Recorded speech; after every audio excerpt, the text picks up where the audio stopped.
Hello, how are you going? Tell me something. Did you ever imagine what your dream house would be? Or where are you going to live in the next 10 years? These two questions are two of the most undervalued questions that nowadays nobody knows how to answer. And now I will tell you why.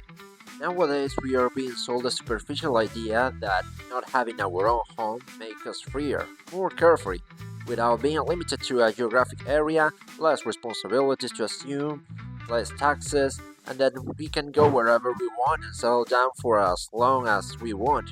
But believe me, not having our own home does harm, a lot of harm.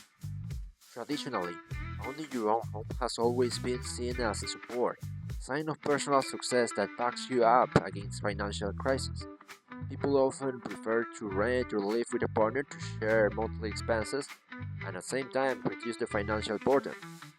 But in the long term, this creates a cycle of dependency, since making long-term plans it's difficult. To prove that I'm making a point, according to this graph, housing is perceived as a significant global problem, with differences in priority depending on the country. Countries such as Canada and the Netherlands consider this issue to be one of the most urgent problems to be solved, in contrast to countries such as Mexico and Finland, where it has less relative relevance. This could reflect factors such as access, affordability of housing, and local priorities. With all this data, it is highlighting that housing is for living and not for speculation. But it is a cold reality that the real estate market has become increasingly expensive since the real estate crisis of 2008 and the pandemic of 2020. The situation is not going to improve for the younger generations, who will find it very much difficult than the grandparents to own their own home. Actually, have you ever wondered why or somebody of 80 or 60 years didn't tell you, hey, me at your age, at your 20s, I already married, three sons, one car, and own house. That's not the case. The real estate market has increased a lot. Significantly, the difference is reliable. Now, let's talk about the past. People who didn't have their own home were called wanderers, and these wanderers used to go from place to place, but they didn't have a place of origin. They didn't belong to any place, and this feeling of not having a place of origin or belonging to a place seriously affected their identity. This could cause on the population existential crisis because this feeling of not belonging to any place, this housing insecurity doesn't only affect individuals, it disrupts communities and increases vulnerability to violence.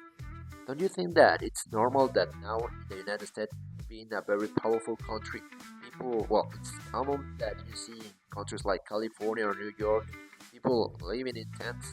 No, the problem now is in the mind.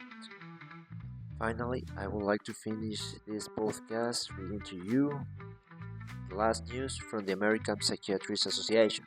And I quote: in 2022, the Centers for Medicare and Medicaid Services suggest that housing and home environments are key factors in improving in release health outcomes and that states can further improve patient health outcomes by addressing housing instability and other housing needs.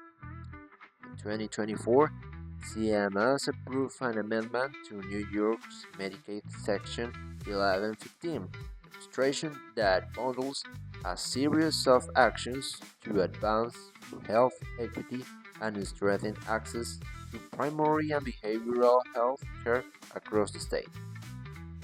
States are currently implementing Section 1115 demonstration projects to explore various strategies to address housing needs for Medicaid and Medicare enrollees.